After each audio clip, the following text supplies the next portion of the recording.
ഞാനിത് പറയുന്നത് ഏതെങ്കിലും മാതാപിതാക്കള് നിങ്ങളുടെ ആർത്തി മൂലം, ആഗ്രഹം മൂലം, ഒരുപക്ഷെ വീട് മാറി താമസിക്കണമെന്ന് ആഗ്രഹം മൂലമായിരിക്കാം, അല്ലായിരിക്കാം. ഞാൻ എത്രയോ പേരോട് പറഞ്ഞിട്ടുണ്ട്, നിങ്ങൾ അത് നോക്കി നിൽക്കണ്ട, നിങ്ങൾ വാടകയ്ക്കാണ്, നിങ്ങൾക്ക് മാറി താമസിക്കണം, നിങ്ങൾക്ക് വേറെ ജോലിയുമായി ബന്ധപ്പെട്ട് പോകണം, അപ്പന്റെ സ്ഥലം മേടിച്ചിട്ട് പോകേണ്ട കാര്യമില്ല, പിടിച്ചു മേടിച്ചിട്ട് പോകേണ്ട കാര്യമില്ല. പിന്നെയോ നിങ്ങൾ വാടകയ്ക്ക് പോയി താമസിക്കുക, കർത്താവ് നിങ്ങളെ സഹായിക്കും.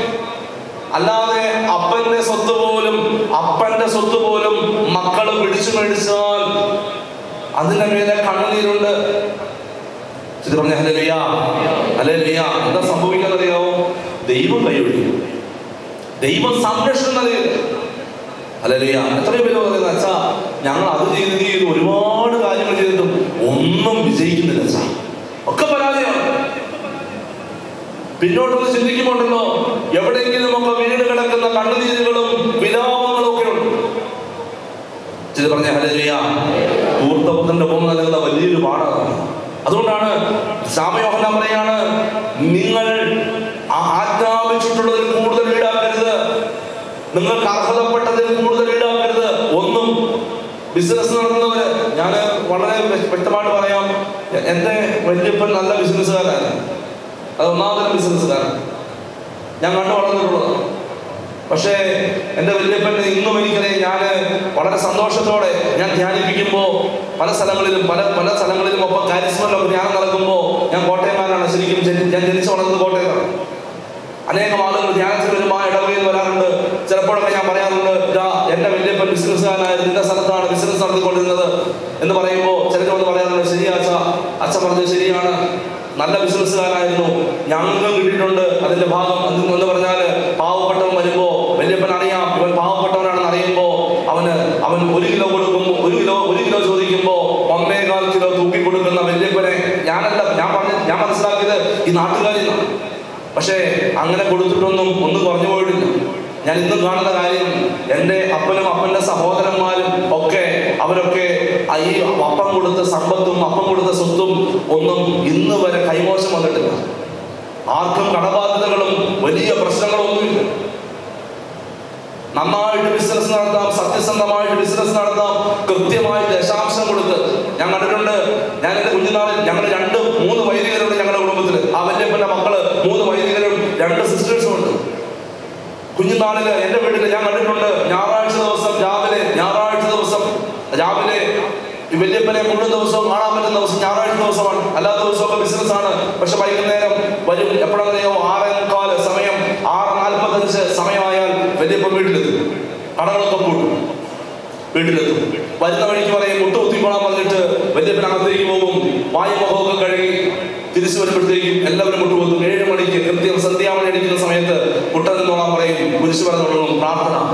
അത് 3/4 മണിക്കൂർ അതിനപ്പുറത്തേക്കും പോകും. ഞങ്ങളൊക്കെ മുട്ട നിൽക്കും. ഇന്നും എൻ്റെ പ്രിയപ്പെട്ടവരെ പലരോട് ചോദിച്ചിട്ട്, എൻ്റെ കൂടെയുള്ള ബ്രദേഴ്സും അച്ഛന്മാരൊക്കെ ചോദിച്ചിട്ടുണ്ട്, അച്ഛൻ്റെ കാലത്തിൽ ഇപ്പോഴും തഴമ്പുണ്ടെന്ന്. ഞാൻ പറഞ്ഞു, എൻ്റെ മുട്ടയിലെ തഴമ്പ് ഇന്നത്തെ അല്ല, പിന്നെയോ കുഞ്ഞുനാളെ ഞാൻ മുട്ട നിന്നൊരു തഴമ്പ ഇപ്പോഴും ഉള്ളത്. ഈ വല്യപ്പൻ മുട്ട നിർത്തുവാൻ ഞങ്ങൾ നിൽക്കുമായിരുന്നു. കാരണം ഈ വല്യപ്പൻ കച്ചവടമൊക്കെ കഴിഞ്ഞ് വരുമ്പോൾ എന്തെങ്കിലുമൊക്കെ പലഹാരങ്ങൾ കൊണ്ടുവരും, എന്തെങ്കിലും പലഹാരം. ഈ പലഹാരം കിട്ടണമെങ്കിൽ മുട്ട നിൽക്കണം, പ്രാർത്ഥനയുടെ മുഴുവൻ സമയം മുട്ട നിൽക്കണം. അങ്ങനെയാണ് പ്രാർത്ഥിക്കാൻ പഠിച്ചത്. ഹല്ലേലൂയ. അതിനുശേഷം ഭക്ഷണം വിളമ്പുമ്പോൾ അവിടെയുള്ള എല്ലാവരും ഉണ്ടാവും. ഒരാൾ വന്നില്ലെങ്കിൽ വല്യപ്പൻ നോക്കി നിൽക്കും, ഒരുമിച്ചിരുന്ന് ഭക്ഷണം കഴിക്കും. ആ ഭക്ഷണം കഴിക്കുമ്പോൾ വീട്ടുകാര്യവും നാട്ടുകാര്യവും കുടുംബക്കാര്യവും ഒക്കെ ചർച്ച ചെയ്യും. വിപരീത അഭിപ്രായങ്ങളുണ്ടെങ്കിൽ പറയും. ഞായറാഴ്ച ദിവസം ഒരു കടയില്ല, 3 കടകളുണ്ട്. എൻ്റെ 3 കടകൾ എൻ്റെ ഓർമ്മയില്ല, 3 എണ്ണം. ഈ 3 കടകൾ എന്ന് പറഞ്ഞാൽ ഞായറാഴ്ച ദിവസം രാവിലെ വല്യപ്പൻ എടുത്തിട്ട് പള്ളിയിൽ പോകും. ഞായറാഴ്ച രാവിലത്തെ കുർബാനയ്ക്ക് ഒരുങ്ങി പള്ളിയിൽ പോയാൽ തിരിച്ചു വരുന്നത്, ഞങ്ങൾ വേദപാഠത്തിന് പോകുന്ന സമയത്തൊക്കെയാണ് തിരിച്ചു വരുന്നത്. ഉച്ചയ്ക്ക് വേദപാഠം കഴിയുമ്പോൾ ഞങ്ങൾ തിരികെ വരുമ്പോൾ കാണുന്നത് എന്താണെന്നറിയാവോ? ആളുകൾ ഇങ്ങനെ വൈകുന്നേരം വരെ വന്നുകൊണ്ടിരിക്കും. ആളുകൾ എന്തിനാണെന്നറിയാവോ? ദശാംശത്തിന്റെ ഓഹരി മാറ്റി വെച്ചിട്ട് അപ്പം വെച്ചിരിക്കും, വല്യപ്പം വെച്ചിരിക്കും. വരുന്ന പാവപ്പെട്ടവർ കൃത്യമായിട്ട് കൊടുക്കും. എല്ലാ മാസവും കൊടുക്കുന്ന പാവപ്പെട്ടവരുണ്ട്. ഇന്ന് ആ കുടുംബങ്ങളെയൊക്കെ എനിക്കറിയാം. വല്യപ്പൻ കൊടുത്ത ഈ സഹായം സ്വീകരിച്ച് ഉയർന്ന് നല്ല നിലയിലെത്ത കുടുംബങ്ങളുണ്ട്. ഇന്നും ഞങ്ങളുടെ മക്കളെയും കൊച്ചുമക്കളെയും കാണുമ്പോൾ അവർക്കൊക്കെ സ്നേഹവും ബഹുമാനവും. കൃത്യമായിട്ട് ദശാംശം കൊടുക്കുകയും സാബത്ത് വിശുദ്ധമായിട്ട് ആചരിക്കുകയും ഒരു ഞായറാഴ്ച പോലും പള്ളിയിൽ മുടക്കില്ല. മരിക്കുന്ന ദിവസം വരെ 1995 നവംബർ മാസം കാത്തിയ വലിപ്പം മരിക്കുന്നത്. മരണസമയത്ത് അവിടെയുള്ള മക്കളൊക്കെ കൂടി ഉണ്ടായിരുന്നു. അനുഗ്രഹത്തോടെ വലിപ്പം മരിച്ചു. ഞാൻ വിശുദ്ധ ബലി അർപ്പിച്ച് എന്നോട് ആദ്യമൊക്കെ എന്റെ കൂടെയുള്ളവർ പറയും, എന്റെ അപ്പനും ചേട്ടന്മാരും ഒക്കെ പറയും, വല്യപ്പന്റെ ആണ്ടിന്റെ കുർബാന എന്നാണ്. ഞാൻ ഇന്നുവരെ കുർബാന കേട്ടില്ല. എനിക്ക് എന്റെ വല്യപ്പന്റെ ആത്മശാന്തിക്ക് വേണ്ടി വിശുദ്ധ ബലി അർപ്പിക്കണമെന്ന് എനിക്ക് തോന്നിയിട്ടില്ല. കാരണം എന്റെ വല്യപ്പൻ വഴി എനിക്ക് അനുഗ്രഹം കിട്ടിയിട്ടുണ്ട്. എന്റെ വല്യപ്പന്റെ മധ്യസ്ഥം വഴി എനിക്ക് അനുഗ്രഹം കിട്ടിയിട്ടുണ്ട്. എന്റെ വല്യപ്പൻ സ്വർഗത്തിൽ തന്നെ ഉണ്ടെന്ന്. കാരണം അത്ര കൃത്യമായി ദൈവത്തെ സ്നേഹിക്കും. ഞാനിത് പറയുന്നത് പ്രിയപ്പെട്ടവരെ എന്റെ കുടുംബ മഹിമ പറയാൻ വേണ്ടിയല്ല, പിന്നെയോ ഞാൻ പറഞ്ഞത് എനിക്ക് അറിയാവുന്ന അനുഭവമാണ്. ചില ബിസിനസ്സുകാരുണ്ട്, ചില കൃഷിക്കാരുണ്ട്, സാബത്ത്, ഞായറാഴ്ച ദിവസം ഇതൊക്കെ അങ്ങനെ പറയും. ഇത് പറഞ്ഞ ഹല്ലേലൂയ, ഹല്ലേലൂയ. ഞായറാഴ്ച ദിവസം കൃത്യമായിട്ട് ആചരിക്കണമെന്ന് കർത്താവ് പഠിപ്പിക്കുന്നത് ദൈവത്തിനുള്ളോ ദൈവത്തിന് കൊടുക്കണം. ഇവിടെ സ്നാപയോഹന്നാൻ പറയുന്നത് മറ്റുള്ളവർക്ക് അവകാശപ്പെട്ടത് നിങ്ങളോട് ആജ്ഞാപിച്ചിട്ടുള്ളതിൽ ഈടാക്കരുത്. 6 ദിവസം കൃത്യമായിട്ട് അധ്വാനിക്കണമെന്നും 7ാമത്തെ ദിവസം നിങ്ങൾ സാബത്തായിട്ട് ആചരിക്കണമെന്നും അത് വിശുദ്ധ ദിനമായിരിക്കണമെന്നും കർത്താവിന്റെ ദിവസമായിരിക്കണമെന്നും ദൈവം വളരെ കൃത്യമായിട്ട് പഠിപ്പിച്ചതാണ്. പറഞ്ഞ ഹല്ലേലൂയ, ഹല്ലേലൂയ, ഹല്ലേലൂയ. സാബത്തിനെ കുറിച്ച് പറയാൻ വേണ്ടിയാ പറഞ്ഞത്. ഞായറാഴ്ച ആചരണമൊക്കെ എന്ത് ബുദ്ധിമുട്ടിയാ. മാരകമായ പാപമാണ്, മാരകമായ പാപം. ഹല്ലേലൂയ. ഞാൻ പറഞ്ഞല്ലോ, ഞാൻ അണക്കര മരിയൻ ധ്യാന കേന്ദ്രത്തിലായിരുന്നു 2ാമത്തെ വർഷം. ഞാൻ ഡൊമിനിക്കസിന്റെ കൂടെയാണ്. ഒരു ദിവസം ധ്യാനം കഴിഞ്ഞിട്ട്, ധ്യാനം തീരുന്നില്ല, അതിന് മുമ്പത്തെ ദിവസമാണ്. ഞാനിങ്ങനെ എൻ്റെ റൂമിലിരിക്കുമ്പോൾ ഒരു ചേട്ടൻ, ഒരു 45-50 വയസ്സ് പ്രായമുള്ള ഒരാൾ ശുശ്രൂഷകരെ കൊണ്ടുവന്നിട്ട് പറഞ്ഞു, അച്ഛാ ഈ ചേട്ടന് ഒന്ന് അച്ഛനെ കാണണം. അപ്പം ഞാൻ ചോദിച്ചു, എന്താ ചേട്ടാ? ചേട്ടൻ പറഞ്ഞു, ഞാൻ ഇടുക്കിക്കാരനാണ്, ഇടുക്കി ജില്ലയിൽ തന്നെയുള്ളതാണ്. അദ്ദേഹത്തിൻ്റെ വീട് പീരമേട് അപ്പുറമാണ്. ഈ ചേട്ടൻ പറയാ, അച്ഛാ എനിക്ക് ഈ അച്ഛൻ പറയുന്നതിനോട് പലതിനോട് യോജിക്കാൻ പറ്റുന്നില്ല. അതെ, ഡൊമിനിക് അച്ഛൻ പറയുന്നുണ്ട്. ഞാൻ ചോദിച്ചു, ചേട്ടൻ എന്താ യോജിക്കാൻ പറ്റാത്തത്? അതായത് ഞായറാഴ്ച ദിവസം സാബത്ത് വിശുദ്ധമായിട്ട് ആചരിക്കണമെന്നും അന്നേ ദിവസം യാതൊരു വിധത്തിലുള്ള ഇങ്ങനെയുള്ള പരിപാടികളൊന്നും നടത്തരുതെന്നും പറയുന്നത് എനിക്ക് അംഗീകരിക്കാൻ പറ്റുന്നില്ല. ഹല്ലേലൂയ, പറഞ്ഞ ഹല്ലേലൂയ, ഹല്ലേലൂയ. അപ്പോൾ ഞാൻ ചോദിച്ചാൽ എന്താ ചേട്ടാ? പറഞ്ഞു, വെച്ചാൽ ഞാൻ തോട്ടം മേഖലയിലാണ് ജോലി ചെയ്യുന്നത്. തോട്ടം മേഖല എന്ന് പറഞ്ഞാൽ ഈ തേയിലത്തോട്ടവും അതുപോലെ തന്നെ ഏലത്തോട്ടവും ഒക്കെയുള്ള സ്ഥലങ്ങളിൽ അവിടെ ഒരു പ്രത്യേകതയുണ്ട്. എന്താണെന്നറിയാമോ? ഈ ആഴ്ചയിൽ ഒരിക്കൽ സാബത്ത് ദിവസം, ഞായറാഴ്ച ദിവസം വിശുദ്ധമായിട്ട് ആചരിക്കണമെന്ന് സഭ പഠിപ്പിക്കുന്നു. പക്ഷേ ഈ തോട്ടം മേഖലയിൽ ഒരു പ്രശ്നമുണ്ട്. ശനിയാഴ്ച ദിവസമാണ് കൂലി ലഭിക്കുക, തോട്ടത്തിൽ കൂലി കൊടുക്കുക. തിങ്കളാഴ്ച മുതൽ ശനിയാഴ്ച വരെ പണത്തിൻ്റെ കൂലി ശനിയാഴ്ച ദിവസം വൈകുന്നേരം തോട്ടങ്ങളിൽ കൊടുക്കും. അപ്പോൾ വൈകുന്നേരങ്ങളിൽ പണി കഴിഞ്ഞിട്ട് തൊഴിലാളികൾ ഇങ്ങനെ ക്യൂ നിന്ന് ഈ കൂലി മേടിച്ചുകൊണ്ട് പോകും. ഈ കൂലി മേടിച്ചുകൊണ്ട് പോയിട്ട് ഞായറാഴ്ച ദിവസമാണ് ഇവർ പുറത്തിറങ്ങുക. കാരണം അന്ന് വൈകുന്നേരമാകും, രാത്രിയാകും. പിറ്റേ ദിവസമാണ് ഇവർ പുറത്തിറങ്ങുക സാധനങ്ങളൊക്കെ മേടിക്കാൻ. അതുകൊണ്ട് ഈ തോട്ടം മേഖലയിൽ ഒരു പതിവ് ഇതാണ്, ഇന്നും അങ്ങനെ തന്നെയാണ്. പ്രിയപ്പെട്ട ഒരു തോട്ടം മേഖലയിൽ ഞായറാഴ്ച ദിവസം കടകൾ തുറന്ന് പ്രവർത്തിക്കും. അത് ക്രിസ്ത്യാനി കൂടുതലുള്ളത്. ഒരുപാട് പേരും കുടിയേറ്റക്കാർ, നിങ്ങൾക്കറിയാം, കത്തോലിക്കലാണ്, കുടിയേറ്റക്കാരായിട്ടുള്ള ആളുകളാണ് അവിടെയൊക്കെ ഉള്ളത്. ഈ കട തുറന്ന് പ്രവർത്തിക്കും ഞായറാഴ്ച ദിവസം. അതിന് പകരമായിട്ട് തിങ്കളാഴ്ചയോ ചൊവ്വാഴ്ചയോ ഏതെങ്കിലും ഒരു ദിവസം അവർ കട മുടക്കം, അത് വ്യാപാരി വ്യവസായി ഏകോപന സമിതിയുടെ ഏതെങ്കിലും സംഘടനയുടെ ഒക്കെ പേരിൽ അവരൊരു ദിവസം കട മുടക്കും. ഇല്ലെങ്കിൽ മുടക്കാത്തവരുണ്ട്, എല്ലാ 7 ദിവസവും പ്രവർത്തിക്കുന്നവരുണ്ട്. അപ്പോൾ ഈ ചേട്ടൻ പറഞ്ഞത്, അച്ഛാ ഈ അച്ഛൻ പറയുന്നത് ഞായറാഴ്ച കട മുടക്കണമെന്ന് പ്രസംഗിക്കുന്നത് എനിക്ക് പറ്റില്ല. Hallelujah, hallelujah. കാരണം ഞങ്ങളുടെ ഇവിടെ ഞായറാഴ്ചയാണ് ആളുകൾ കൂടുതൽ വരുന്നത്. അപ്പം ഞാൻ പ്രശ്നത്തിലായി. കാരണം ഞാനിപ്പോൾ ഉത്തരം കൊടുത്തേ മതിയാവും. എന്താ ചെയ്യേണ്ടത്? എനിക്ക് പറയാൻ പറ്റുമോ? ചേട്ടൻ ഞായറാഴ്ച ധൈര്യമായിട്ട് കടന്നു തുറന്നു, അച്ഛൻ അങ്ങനെയൊക്കെ പറയും. ഹല്ലേലൂയ. പക്ഷെ ഞാൻ എൻ്റെ മനസ്സിലേക്ക് അപ്പോൾ വന്നൊരു കാര്യം ഇതാണ്. ഞാൻ ഓർത്തു, എൻ്റെ കുടുംബം, ഞങ്ങൾ ബിസിനസ്സുകാരാണല്ലോ, എൻ്റെ വല്യപ്പൻ ഇങ്ങനെയാണല്ലോ എന്നെ കാണിച്ചു തന്നത്. അപ്പം ഞാൻ ഈ ചേട്ടനോട് പറഞ്ഞു, ചേട്ടൻ എന്തിനു ധ്യാനം കൂടാൻ വന്നത്? അപ്പോൾ ചേട്ടൻ പറഞ്ഞു, അച്ഛാ എൻ്റെ മോള് വിവാഹപ്രായം കഴിഞ്ഞപ്പോൾ 30 വയസ്സാകുക, 30ാമത്തെ വയസ്സിലേക്ക് പ്രവേശിക്കുക. ഇതുവരെ ഒരു വിവാഹം പോലും വന്നിട്ടില്ല. ആലോചന വരും, തള്ളിപ്പോവും.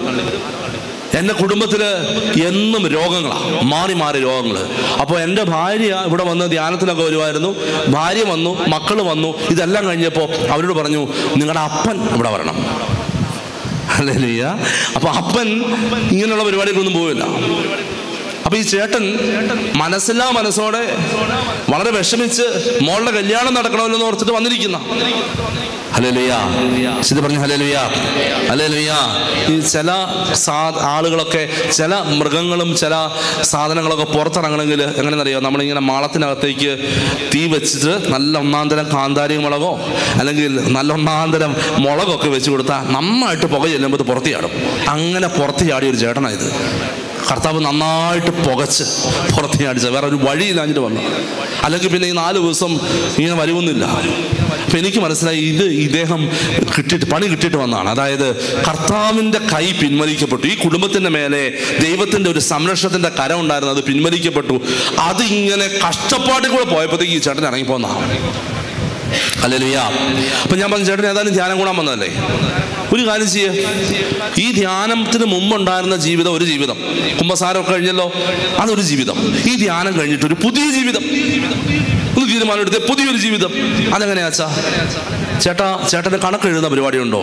അതായത് ഈ വരവ് ചെലവ് കണക്ക് പിന്നെ ഉണ്ടച്ചാ. അങ്ങനെയാണെങ്കിൽ ചേട്ടൻ ഇന്ന് ഈ ധ്യാനം കഴിഞ്ഞിട്ട് വീട്ടിൽ ചെല്ലുമ്പോൾ ഇനി മുതൽ ഞായറാഴ്ച കട തുറക്കണ്ട, എന്നിട്ട് പുതിയൊരു ബുക്ക് മേടിക്കുക.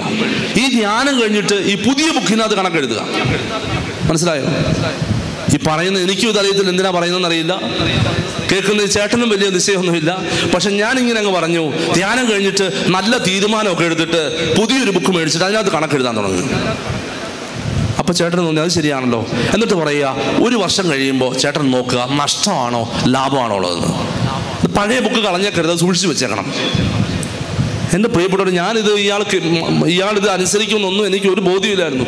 ഞാൻ അവിടുന്ന് ഇത് പറഞ്ഞിട്ട് ഞാൻ അതിൻ്റെ 3 മാസം കഴിഞ്ഞപ്പോൾ അവിടുന്ന് എന്നെ ഹാരിസ് ഭവനിലേക്ക് അതിരമ്പുഴയ്ക്ക് ട്രാൻസ്ഫർ ചെയ്തു. ഞാൻ അങ്ങോട്ട് വന്നു. 1 വർഷം കഴിഞ്ഞ് ഒരു ദിവസം, ഒരു ശനിയാഴ്ച ദിവസം, ഈ ചേട്ടൻ, എനിക്കറിയില്ല ഇയാളാണെന്ന്, ബാഗൊക്കെ തൂക്കി പിടിച്ച് ഇവിടെ വന്നിരിക്കുക. പിന്നെ പറഞ്ഞു, അച്ഛൻ എന്നെ ഓർക്കുന്നുണ്ട്. ഞാൻ പറഞ്ഞു, ഞാൻ ഓർക്കുന്നില്ലല്ലോ, ഞാൻ അണക്കര ധ്യാനം കൂടിയ ആളാണ്. അന്ന് അച്ഛൻ എന്നോട് ഒരു കാര്യം പറഞ്ഞായിരുന്നു. അത് കഴിഞ്ഞ് ഞാൻ അവിടെ ചെന്നപ്പോഴാണ് മനസ്സിലായത് അച്ഛൻ അവിടെ നിന്ന് മാറിപ്പോയി. അപ്പം ഞാൻ അച്ഛനോട് നന്ദി പറയാൻ വേണ്ടി വന്നതാണ്. ഒരു സാക്ഷ്യം പറയാനുണ്ട്, ഞാൻ എഴുതിക്കൊണ്ട് വന്നിട്ടുണ്ട്, ഞാൻ പറയാം. എന്താണെന്നറിയോ സാക്ഷ്യം? ഇതാണ്. അച്ഛൻ ഇങ്ങനെ പറഞ്ഞു, ഞാൻ എൻ്റെ ബുക്ക് എടുത്ത് മാറ്റി വെച്ചു. ആ ധ്യാനം കൂടിയപ്പോൾ വരെയുള്ള എൻ്റെ ജീവിതം മാറ്റി. ഞാൻ എൻ്റെ ജീവിതത്തിൽ നല്ല തീരുമാനങ്ങൾ എടുത്തു. സാമ്പത്ത് വിശുദ്ധമായിട്ട് ആചരിക്കാൻ തീരുമാനമെടുത്തു. ദൈവത്തിൻ്റെ കൽപ്പനയല്ലേ. ഇനിയും എൻ്റെ ജീവിതത്തിൽ ഒരുപാട് പോരായ്മകൾ ഉണ്ടായിരുന്നു. ചില തെറ്റുകളിലൂടെയൊക്കെ ഞാൻ പൊക്കൊണ്ടിരുന്നു. അതൊക്കെ ഞാൻ പൂർണ്ണമായിട്ടും മാറ്റി. ഞാൻ പുതിയൊരു വ്യക്തിയായിട്ട് മാറി. ഞാൻ പുതിയൊരു കണക്ക് പുസ്തകം എടുത്തു വെച്ചു. എന്നിട്ട് കണക്കെഴുതാൻ തുടങ്ങി. എൻ്റെ പ്രിയപ്പെട്ടവരെ, 1 വർഷം കഴിഞ്ഞപ്പോൾ, 1 വർഷം കഴിഞ്ഞിട്ട് 1.5 വർഷം കഴിഞ്ഞിട്ടാണ് ഇയാൾ എൻ്റെ അടുത്ത് വരുന്നത്. 1 വർഷം കഴിഞ്ഞിട്ട് ഇദ്ദേഹം കണക്കെടുത്ത് നോക്കുമ്പോൾ, അതിനു മുമ്പ്, ഈ 1 വർഷം കഴിയുന്നതിന് മുമ്പ് മോളുടെ വിവാഹം നടന്നു. 1 വർഷം കഴിഞ്ഞെടുത്തിട്ട് കണക്ക് പുസ്തകം ഇയാൾ എന്നെ മുമ്പിൽ കൊണ്ടുവന്ന് വെച്ചിരിക്കുക. അച്ഛാ, സംഭവിച്ചതെന്നറിയോ? ഒരുപാട് ദുർച്ചെലവുകൾ ഇല്ലാതായി, ഒരുപാട് ആശുപത്രി രോഗങ്ങൾ ഇല്ലാതായി, ഒരുപാട് കുടുംബ പ്രശ്നങ്ങൾ ഇല്ലാതായി. ഞാൻ പോലും അറിയാതെ എൻ്റെ കയ്യിൽ നിന്ന് ചോർന്നു പോയിക്കൊണ്ടിരുന്ന പണത്തിന്റെ അളവ് അത് കുറഞ്ഞു. എൻ്റെ പ്രിയപ്പെട്ടവരെ, ഞാൻ മനസ്സിലാക്കിയ ഒരു സത്യമുണ്ട്, പച്ച പരമാർത്ഥം. ദൈവത്തെ സ്നേഹിക്കുകയും അവിടുത്തെ അന്വേഷിക്കുകയും അവിടുത്തെ വഴികളിൽ നടക്കുകയും ചെയ്യുന്നവനെ കർത്താവ് പരിപാലിക്കും. അവന് സംരക്ഷണത്തിന്റെ കവചമൊരുക്കും. 91-ാം സങ്കീർത്തനം നമ്മൾ പ്രാർത്ഥിക്കുന്നത് പോലെ, അത്യുന്നതന്റെ സംരക്ഷണമുള്ളവനും ദൈവത്തിന്റെ നടനിൽ ജീവിക്കുന്നവനും ഭാഗ്യവാനാകുന്നു. ദൈവത്തിന്റെ കൽപ്പന അനുസരിക്കാൻ തീരുമാനമെടുത്ത് പുതിയൊരു ജീവിതം നയിക്കാൻ തീരുമാനമെടുക്കുന്ന വ്യക്തിയുടെ ജീവിതത്തിൽ ദൈവം സംരക്ഷണത്തിന്റെ കവചം ഒരുക്കും. ശരി പറഞ്ഞ ഹല്ലേലൂയ, ഹല്ലേലൂയ, ഹല്ലേലൂയ. ഇനിയുമുണ്ട് ഉദാഹരണങ്ങൾ. എൻ്റെ പ്രിയപ്പെട്ടവരെ, ഈ ദൈവ പ്രമാണങ്ങൾ നമ്മൾ വിചാരിക്കുന്നറിയോ? ദൈവത്തിന്റെ പ്രമാണങ്ങൾ നമ്മളെ കൂച്ചിക്കെട്ടാൻ വേണ്ടി ദൈവം ഉണ്ടാക്കിയിരിക്കുന്ന എന്തോ സംഭവമായിട്ടാ, കൂച്ചിക്കെട്ടാനായിട്ട്. ഹല്ലേലൂയ. അപ്പൊ ദൈവത്തിന് കൊടുക്കുക. ദൈവത്തിന്റെ ദിനം, കർത്താവിന്റെ ദിവസം പരിശുദ്ധമായിട്ട് ആചരിക്കുക. നിങ്ങൾ നോക്കുമ്പോൾ ചിലപ്പോൾ ചില വൈദികരോ സന്യാസരോ ഒക്കെ ആചരിക്കുന്നില്ലെങ്കിൽ സ്നേഹത്തോടെ അവർക്ക് പറഞ്ഞു കൊടുക്കുക. Hallelujah, hallelujah. ചെന്ന് പറഞ്ഞ ഹല്ലേലൂയ. ഞാൻ തൃശ്ശൂർ അതിരൂപതയിലായിരുന്ന സമയത്ത് കണ്ടശാങ്കടവ് ഫൊറോന പള്ളിയിൽ ഞാനിവിടെ ഓർക്കുന്നുണ്ട്, ചേട്ടൻ എനിക്ക് നല്ല ബന്ധം അവിടുത്തെ പല കുടുംബങ്ങളുമായിട്ടുണ്ട്. അതിലൊരു കുടുംബത്തിലെ ഒരു സഹോദരനുമായിട്ട് നല്ല ബന്ധം. അദ്ദേഹം ദുബായിലാണ്, സ്വന്തമായിട്ട് ബിസിനസ് ചെയ്യുന്നു, നല്ല ബിസിനസ് ഉണ്ട്, 2-3 ബിസിനസ് ഷോപ്പുകൾ ദുബായിലുണ്ട്. അപ്പോൾ ഈ ചേട്ടൻ ഇടയ്ക്ക് എന്നോട് ഒരു ദിവസം പറഞ്ഞു, അദ്ദേഹം നല്ല ഭക്തനാണ്, പ്രാർത്ഥനയും അവിടെയാണെങ്കിൽ പ്രാർത്ഥനാ ഗ്രൂപ്പിലൊക്കെ ഉണ്ട്. അദ്ദേഹത്തിൻ്റെ ഭാര്യ അവിടുത്തെ വേദപാഠ സ്കൂളിൽ അധ്യാപികയാണ്. 2 പെൺകുട്ടികളാണ് ഉള്ളത്. 2 പെൺകുട്ടികൾ. മൂത്തവള് ഞാൻ ഈ പറയുന്ന സമയത്ത് മൂത്തവള് +2 പഠിക്കുന്നു, ഇളയവള് 10th പഠിക്കുന്നു. അപ്പോൾ എന്നോടൊരു ദിവസം ഈ ചേട്ടൻ വിളിച്ചിട്ട് പറയാണ്, അച്ഛാ എനിക്കൊരു വലിയ വിഷമമുണ്ട്. ഞാൻ ചോദിച്ചു, എന്താ ചേട്ടാ വിഷമം? അദ്ദേഹം പറഞ്ഞു, അച്ഛാ എൻ്റെ മക്കള് ഞായറാഴ്ച ദിവസം പുസ്തകം തുറന്ന് പഠിക്കുന്നത് എനിക്ക് വലിയ വിഷമാണ്. ഞായറാഴ്ച ദിവസം പുസ്തകം തുറന്ന് പഠിക്കുന്നത് സത്യമാണ് പറയുന്നത്. എൻ്റെ പ്രിയപ്പെട്ടവരെ, ഞാൻ ഈ പരിശുദ്ധമായ സ്ഥലത്ത് നിന്ന് ഈ ചേട്ടൻ പറയാണ്, ഞായറാഴ്ച ദിവസം പുസ്തകം തുറന്ന് പഠിക്കുന്നത്. ഞാൻ പറഞ്ഞു, എൻ്റെ ചേട്ടാ ഈ ഇതൊന്നും വലിയ കാര്യമുള്ള കാര്യമൊന്നുമില്ല. ഞായറാഴ്ച ദിവസം പഠിച്ചതുകൊണ്ട് തന്നെ കുഴപ്പം, ബുദ്ധി തലയിൽ കയറിയല്ലേ? ഹല്ലേലൂയ. നമ്മളാണെങ്കിൽ എങ്ങനെ ഞായറാഴ്ച ദിവസം ട്യൂഷൻ ആക്കി മാറ്റാമെന്നാണ് നോക്കിക്കൊണ്ടിരിക്കുന്നത്. ട്യൂഷൻ ഞായറാഴ്ച മാത്രം. അപ്പോൾ ഈ ചേട്ടൻ എന്നോട് പറയാം, ഇങ്ങനെ ചില ബുദ്ധിമാന്യമുള്ള ആൾക്കാർ ഈ നാട്ടിലുണ്ട് ഞായറാഴ്ച ദിവസം. അപ്പോൾ ഈ മക്കളെ എനിക്കറിയാം, ആ 2 പേരും നന്നായിട്ട് പഠിക്കുന്നവരാ, നല്ല പഠിത്തക്കാരാ, മാർക്ക്. അപ്പോൾ എങ്ങനെയാണ് പഠിക്കുന്നതെന്ന് ചോദിച്ചിട്ടില്ല. അപ്പോൾ ഈ മനുഷ്യനോട് പറഞ്ഞു, അച്ഛാ അത് ഒരപ്പൻ എന്ന നിലയ്ക്ക് എനിക്ക് പറയാൻ ബുദ്ധിമുട്ടുണ്ട്, പക്ഷേ അച്ഛന് പ്രബോധനാധികാരം ഉണ്ടല്ലോ. ഏത് പ്രബോധനാധികാരം? അതായത് പഠിപ്പിക്കാനുള്ള അധികാരം. അതുകൊണ്ട് അച്ഛൻ എൻ്റെ മക്കളെ വിളിച്ചിട്ട് പറയണം, മക്കളെ നിങ്ങൾ ഞായറാഴ്ച പഠിക്കരുത്. എൻ്റെ പ്രിയപ്പെട്ടവരെ, വല്ലപ്പോഴും കയറി ചെല്ലുമ്പോൾ സ്നേഹത്തോടെ സംസാരിക്കുന്ന 2 മക്കളും ഒരമ്മയാണ്. ഈ അപ്പനും അതെ, എനിക്ക് ആരെ വിഷമിപ്പിക്കാൻ പറ്റും? മക്കളോട് ഞായറാഴ്ച പഠിക്കണമെന്ന് പറയാൻ പറ്റും? അല്ല, അച്ഛൻ വിളിച്ചു പറഞ്ഞാൽ മതി, ഫോൺ വിളിച്ചിട്ട് പറഞ്ഞാൽ മതി, മക്കളെ നിങ്ങൾ ഞായറാഴ്ച പഠിക്കേണ്ട, അത് പാപമാണ്. എൻ്റെ പ്രിയപ്പെട്ടവർ, എനിക്ക് അങ്ങനെ ഒരു ബോധ്യം കിട്ടിയിട്ടില്ല അന്ന് വരെ. ഞാൻ പറഞ്ഞു, ചേട്ടാ ഞാൻ പറഞ്ഞേക്കാം എന്ന് പറഞ്ഞിട്ട് ഞാൻ മനഃപൂർവ്വം മറന്നു കളഞ്ഞു. ഈ ചേട്ടൻ പിറ്റേ ദിവസം തൊട്ട് വീണ്ടും വിളി തുടങ്ങി. എനിക്കറിയാം, ഞാൻ ഫോൺ എടുത്തില്ല. 3 ദിവസമായിട്ടും ഇയാൾ ഇങ്ങനെ തുടർച്ചയായിട്ട് വിളിച്ചുകൊണ്ടിരിക്കുക. 3ാമത്തെ ദിവസം ഇദ്ദേഹം വിളിച്ചു, ഞാൻ ഫോൺ എടുത്തു. ഞാൻ പറഞ്ഞു, എന്താ ചേട്ടാ പ്രശ്നം? പറഞ്ഞു, അച്ഛൻ പറഞ്ഞോ? ഞാൻ പറഞ്ഞു, ഞാൻ പറഞ്ഞില്ല. നുണ പറയാൻ പറ്റിയല്ലോ, ഞാൻ പറഞ്ഞില്ല. എന്താ അച്ഛൻ പറയാത്തത്? അല്ല ചേട്ടാ, അത് ഇപ്പോൾ വലിയ വിഷയമുള്ള കാര്യമാണോ? അപ്പോൾ ഈ ചേട്ടൻ പറയാ, അച്ഛന് വിശ്വാസമില്ലാത്ത കാര്യമാണ് അച്ഛനെ പഠിപ്പിച്ചുകൊണ്ടിരിക്കുന്നത് അല്ലേ? അച്ഛന് പോലും വിശ്വാസമില്ലാത്ത കാര്യം അച്ഛൻ പഠിപ്പിച്ചുകൊണ്ടിരിക്കുന്നത്. ഞാൻ പറഞ്ഞപ്പോൾ ചേട്ടാ, അത് നമ്മുടെ പ്രൊഫഷണൽ ചോദ്യം ചെയ്യുന്ന പണിയായിപ്പോയി അല്ലേ? ഞാൻ ചെയ്യുന്ന ഞാൻ വചനപ്രഘോഷണം നടത്തിക്കൊണ്ടിരിക്കുന്നത്. അപ്പോൾ ഈ ചേട്ടൻ എന്നൊന്ന് നേരിട്ട് ചോദിക്കുക, അച്ഛൻ എന്താ ചെയ്യുന്നത്? ഞാൻ ഫോൺ കട്ട് ചെയ്തു. ഞാൻ പറഞ്ഞു, ഞാൻ വിളിക്കാം. അന്ന് തന്നെ എൻ്റെ പ്രിയപ്പെട്ടവർ, ഞാൻ ഈ മക്കളെ, ഇളയവളെ വിളിച്ചു, 10ാം ക്ലാസ്സിൽ പഠിക്കുന്ന കുഞ്ഞിനെ. അവളെ വിളിച്ചിട്ട് ചോദിച്ചു, മോളെ, ഞാനിങ്ങനെ സ്നേഹത്തോടെ സംസാരിച്ചത്, മോളെ ഞായറാഴ്ചത്തെ ടൈം ടേബിൾ ഒന്ന് പറയാവോ? ടൈം ടേബിൾ മാറ്റി കൊടുക്കാം. ഞാൻ അങ്ങനെയാണ്, എൻ്റെ ഉദ്ദേശം ഇതാണ്. അവരുടെ ടൈം ടേബിൾ തെറ്റുണ്ടെങ്കിൽ മാറ്റി കൊടുക്കാം. ഇപ്പം ഞായറാഴ്ചത്തെ ടൈം ടേബിൾ ഇവിടെ പറയാം, അച്ഛാ ശനിയാഴ്ച ഞങ്ങൾ രാത്രിയിൽ ഒരുപാട് വൈകിയാണ് ഉറങ്ങുന്നത്. അത് പ്രാർത്ഥിച്ച് ഈ പഠിക്കാനുള്ളതൊക്കെ പഠിച്ച് ഞായറാഴ്ച ദിവസം രാവിലെ ഞങ്ങൾ ലേറ്റായിട്ട് എഴുന്നേക്കുള്ളൂ. കാരണം രാവിലെ കുർബാനയ്ക്ക് പോകേണ്ട കാര്യമില്ല. അല്ലാത്ത എല്ലാ ദിവസവും രാവിലെ വിശുദ്ധ ബലിക്ക് ഈ അമ്മയും മകളും പോകും, എനിക്കറിയാം. ഞായറാഴ്ച ദിവസം ഇവർ ലേറ്റായിട്ട് എഴുന്നേക്കുന്നത് വേദപാഠമുണ്ട്. അതുകൊണ്ട് ലേറ്റായിട്ട് എഴുന്നേക്കും. അമ്മയും മക്കളും കൂടെ ഒരുമിച്ച് ഭക്ഷണമൊക്കെ ഉണ്ടാക്കി കഴിച്ച് ഇവർ 3 പേരും കൂടെ വേദപാഠ സ്കൂളിലേക്ക് പോകും. അമ്മ വേദപാഠം പഠിപ്പിക്കാനും മക്കൾ 2 പേരും വേദപാഠം പഠിക്കാനും. വേദപാഠത്തിന് ശേഷം സ്റ്റാഫ് മീറ്റിംഗ് ഉണ്ട്. സ്റ്റാഫ് മീറ്റിങ്ങിൻ്റെ സമയത്ത് അമ്മ അവിടെ നിൽക്കും. ഈ മക്കൾ പള്ളിയിൽ പോയിരുന്ന് പ്രാർത്ഥിക്കും. അമ്മ വരുന്നത് നോക്കി. അമ്മ വന്നു കഴിയുമ്പോൾ ഇവർ പറയാണ്, ഞങ്ങൾ 3 പേരും കൂടെ അമ്മ ഞങ്ങളുടെ ബന്ധു വീടുകളിൽ രോഗികളായിട്ട് കിടക്കുന്നവരെ കാണാനായിട്ട് കൊണ്ടുപോകും. ഇനി ആരുമില്ലെങ്കിൽ അയലോക്കംകാരോ നാട്ടുകാരോ ഏതെങ്കിലും രോഗാവസ്ഥയുള്ളവരുണ്ടെങ്കിൽ ആ വീടുകളിൽ കൊണ്ടുപോകും. ആ വീടുകളിൽ കൊണ്ടുപോയി അവരുടെ അടുത്ത് പോയി അവരുടെ കുശലാന്വേഷണം നടത്തും. ഇനി അങ്ങനെയില്ലെങ്കിൽ ചില ഞായറാഴ്ചകളിൽ ഞങ്ങൾ ആശുപത്രിയിൽ പോകും. തൃശ്ശൂർ മെഡിക്കൽ മിഷൻ ഹോസ്പിറ്റലിൽ പോകും, അല്ലെങ്കിൽ ഏങ്ങണ്ടിയൂർ ഹോസ്പിറ്റലിൽ പോകും. ആ ആശുപത്രിയിൽ പോയിട്ട് അവിടെയുള്ള രോഗികളെ കാണും. കുറച്ച് രോഗികളെ കാണും. ഉച്ചയ്ക്ക് ഭക്ഷണമില്ല. ഞായറാഴ്ച ദിവസം ഉച്ചഭക്ഷണമില്ല. വൈകുന്നേരം ഞങ്ങൾ തിരിച്ചു വരും. വീട്ടിൽ തിരിച്ചു വന്ന് അപ്പം തന്നെ എല്ലാ ഞായറാഴ്ചയും കുടുംബ പ്രാർത്ഥനയുണ്ട്, വാർഡ് പ്രാർത്ഥന. വൈകുന്നേരം 5 മണിക്ക് ഇവരെല്ലാവരും കൂടെ പ്രാർത്ഥനയ്ക്ക് പോകും. അമ്മയും ഈ 2 മക്കളും കൂടെ പോയിട്ട് തിരികെ വന്ന് കുടുംബ പ്രാർത്ഥന നടത്തി അന്ന് കിടന്നുറങ്ങും. അപ്പം ഞാനിങ്ങനെ ചോദിച്ചു, അപ്പം നിങ്ങൾ എപ്പോഴാണ് ഞായറാഴ്ച പഠിക്കുന്നത്? അപ്പോൾ ഈ മോള് ഞങ്ങൾ പറയാ, അച്ഛാ ഞങ്ങൾ കുറച്ച് നാളായിട്ട് ഞായറാഴ്ച പഠിക്കാറില്ല. ഞങ്ങളുടെ അമ്മ ഞങ്ങളോട് പറഞ്ഞിട്ടുണ്ട് ഞായറാഴ്ച സാബത്താണ്, അത് വിശുദ്ധമായിട്ട് ആചരിക്കുന്ന ദിവസമാണ്. മക്കളെ, നിങ്ങൾ ഈ ഒരു ദിവസം പഠിക്കുന്നത് കുറച്ച് പഠിച്ചാലും മതി, ദൈവം അതിന് ഇരട്ടിയായിട്ട് തന്നോളും. എൻ്റെ പ്രിയപ്പെട്ടവരെ, ഞാനിങ്ങനെ വിചാരിക്കായിരുന്നു. ഞാൻ ചോദിച്ചു, മക്കളെ എത്ര നാളായി നിങ്ങളിങ്ങനെ തുടങ്ങിയിട്ട്? അവർ പറഞ്ഞാ, എൻ്റെ ചേച്ചി, അതായത് ചേച്ചി ഇപ്പോൾ 12ാം ക്ലാസ്സിലാണ്, ചേച്ചി 10ാം ക്ലാസ്സിൽ കയറിയപ്പോൾ മുതൽ അമ്മ ഇതാണ് ചെയ്യുന്നത്. പക്ഷേ അപ്പൻ എന്ന് പറയുന്ന ആള് കഴിഞ്ഞ 1-1.5 വർഷമായിട്ട് വന്നിട്ടില്ല. അപ്പൻ ഈ കാര്യം അറിയത്തില്ല. ഞാനിങ്ങനെ വിചാരിക്കായിരുന്നു, പ്രാർത്ഥിക്കുന്നവരെ കൂട്ടിച്ചേർക്കുന്ന ദൈവം. ഇവിടെ ഭാര്യ പറയുന്നത് ഭർത്താവിന് മനസ്സിലാവുന്നില്ല, ഭർത്താവ് പറയുന്ന വാക്കുകൾ ഭാര്യയ്ക്ക് മനസ്സിലാവുന്നില്ല, അപ്പനും അമ്മയും പറയുന്ന മക്കൾക്ക് മനസ്സിലാവുന്നില്ല, മക്കൾ പറയുന്ന അപ്പനും അമ്മയ്ക്ക് മനസ്സിലാവുന്നില്ല. പക്ഷേ ഇത് പറയുന്നതിന് മുമ്പ് തന്നെ, അപ്പനൊരു വാക്ക് പറയുന്നതിന് മുമ്പ് തന്നെ അപ്പന്റെ മനസ്സിൽ വന്ന കാര്യം അമ്മ 2 വർഷം മുമ്പേ ചെയ്തു വെച്ചു എന്നാണ് പ്രിയപ്പെട്ടവരെ ഇവിടെ പറയുന്നത്. ഇനി ആ മക്കളുടെ റിസൾട്ട് വരാൻ നോക്കിയിരുന്നു.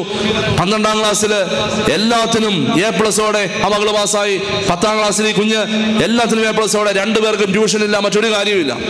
അപ്പനും അമ്മയും സാധാരണക്കാരായ അപ്പനും അമ്മയും, എഞ്ചിനീയർമാരോ ഡോക്ടർമാരോ അല്ല, ബിസിനസ്സുകാരനായ അപ്പൻ. ഇനി നിങ്ങൾ കേൾക്കണോ, ദുബായിൽ ഇദ്ദേഹം നടത്തുന്ന ബിസിനസ് എനിക്കറിയാം. കാരണം എൻ്റെ സഹോദരൻ അതിന് തൊട്ടടുത്ത് ജോലി ചെയ്തിട്ടുണ്ട്.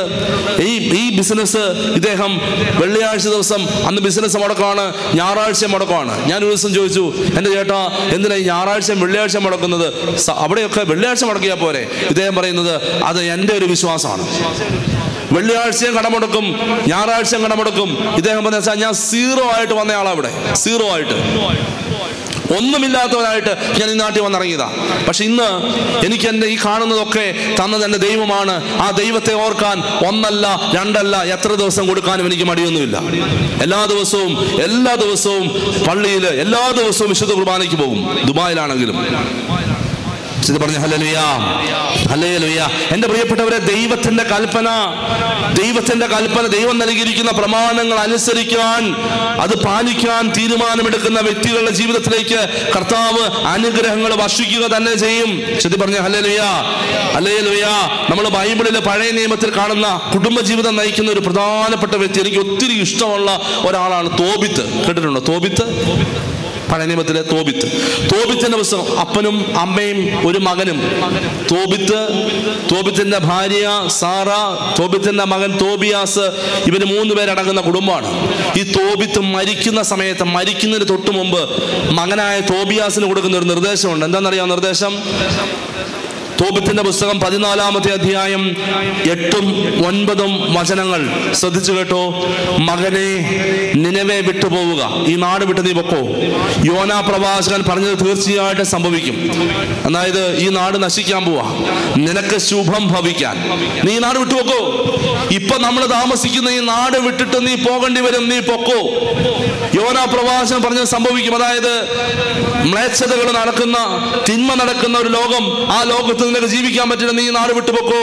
പക്ഷേ നിനക്ക് ശുഭം ഭവിക്കാൻ, നീ പോകുന്ന നാട്ടിൽ നിനക്ക് നന്മ വരാൻ, അനുഗ്രഹം കിട്ടാൻ നിയമവും പ്രമാണങ്ങളും പാലിക്കുകയും നീതിയോടും കരുണയോടും കൂടെ വർത്തിക്കുകയും ചെയ്യുക. ഇത്രയും ചെയ്താൽ മതി. ഹല്ലേലൂയ, പറഞ്ഞ ഹല്ലേലൂയ. ഇത് പറയുന്നത് കുടുംബജീവിതക്കാരനാണ്. എൻ്റെ പ്രിയപ്പെട്ട തോബിത്ത് പറയാണ്, മോനെ, നീ ഏത് നാട്ടിൽ പോയാലും, നീ ഏത് മരുഭൂമി പോയാലും, നിനക്ക് ഞാൻ സ്വത്ത്, നിനക്ക് ഞാൻ തരുന്ന, നിനക്ക് ഞാൻ അവകാശമായിട്ട് തരുന്ന ഈ നിനിവെ, ഞാൻ പണിയിച്ച ഈ വീട്, ഇത് വിട്ട് നീ ഇറങ്ങിപ്പോയാലും, നീ മരുഭൂമിയിലേക്ക് ഇറങ്ങിപ്പോയാലും, ഒന്നുമില്ലാത്ത സ്ഥലത്തേക്ക് നീ ഇറങ്ങിപ്പോയാലും, നീ ഒരിക്കലും നിനക്ക് ഒന്നിനും ഒരു കുറവുണ്ടാവില്ല. നീ എന്ത് ചെയ്യണം? നിനക്ക് ശുഭം ഭവിക്കാൻ നിയമവും പ്രമാണങ്ങളും പാലിക്കുകയും നീതിയോടും കരുണയോടും കൂടെ വർത്തിക്കുകയും ചെയ്യുക. എന്ന് പറഞ്ഞാൽ പ്രമാണങ്ങൾ അനുസരിക്കുകയും സഹോദരങ്ങളോട് നീതിയോടും കരുണയോടും കൂടെ പെരുമാറുകയും ചെയ്യുക. പറഞ്ഞ ഹല്ലേലൂയ, ഹല്ലേലൂയ, ഹല്ലേലൂയ. പ്രിയപ്പെട്ട, ഇതാണ് ദൈവം നമ്മളോട് ആവശ്യപ്പെടുന്നത്. നമുക്ക് ദൈവാനുഗ്രഹം കിട്ടാനായിട്ട് ദൈവത്തിന്റെ പ്രമാണങ്ങളും കൽപ്പനകളും അക്ഷരം പ്രതി അനുസരിക്കണം. പറഞ്ഞ ഹല്ലേലൂയ, ഹല്ലേലൂയ. യേശുവേ നന്ദി, യേശുവേ സ്തുതി, യേശുവേ ആരാധന. നമുക്കൊന്ന് എഴുന്നേറ്റ് നിൽക്കാം.